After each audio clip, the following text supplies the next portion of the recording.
So ito, dumating na yung ating order sa Shopee. Ito yung stainless na elbow, 51mm. Nakaabang to siya sa Acrophobic natin, Acrophobic 5. So, yan, drop na natin. Ito yung pagkakarap. Naka-plastic lang. Parang ka lang bumili ng, ng isda. Okay, buksan na natin. Para malaman natin kung fit ba.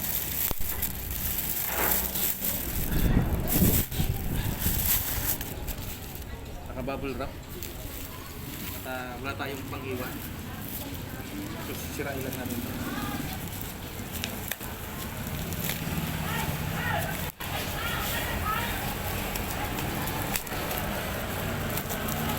Para tayo nagbubukas ng regalo. Tuwing birthday mo kaya tuwing Pasko.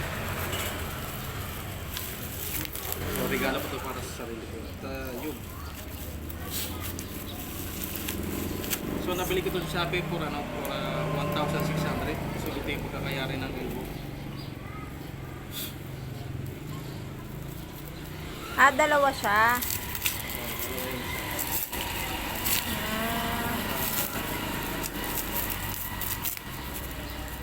Wala kasi akong makita mag-dying brand. Yung mga dying brand kasi is maganda yung pagkaka-weld ng cuts. Pagkakagawa ng elbow. Walang dying brand para sa sa 2C RFI natin, 175.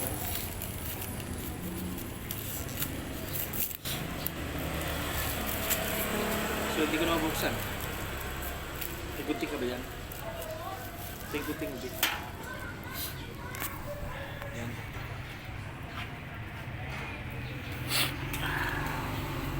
Pause muna natin. Hintayin natin yung gunting. So ayun kung makikita nyo yung loob ng elbow, ayun siya. Tingnan yung quality na pagkagawa. Ayan yung mga yung mga pinagkatingan. So hindi inassemble lang ng assemble lang siya. Agad ng hindi nililinis yung loob ng ng tubo. So yung tubo eksakto lang yung tubo. Hindi naman siya makapal, hindi naman siya manipis. Eksakto lang 'to. Tingnan nyo, hindi mo lang lininis yung loob ng tubo. Para saan ba yan? Saan ba yung elbow nilalagay? Sa motor.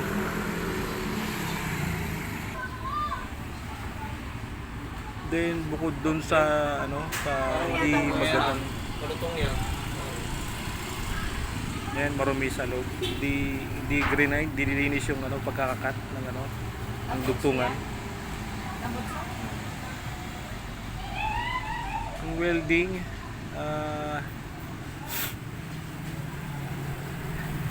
hindi ko gusto yung pagkagawa ng welding, lalong-lalo na sa part na ito. Saan ba yun? Yun Ano na kung bahala na kayo dyan, ha? yung pagkaka-weld ng part na to. Ingat, madam.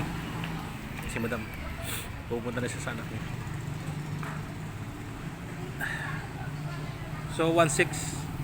Yan meron pang mga birota sa loob. Hindi ako masaya sa pagkakabili ko. 1.6. Hindi maganda.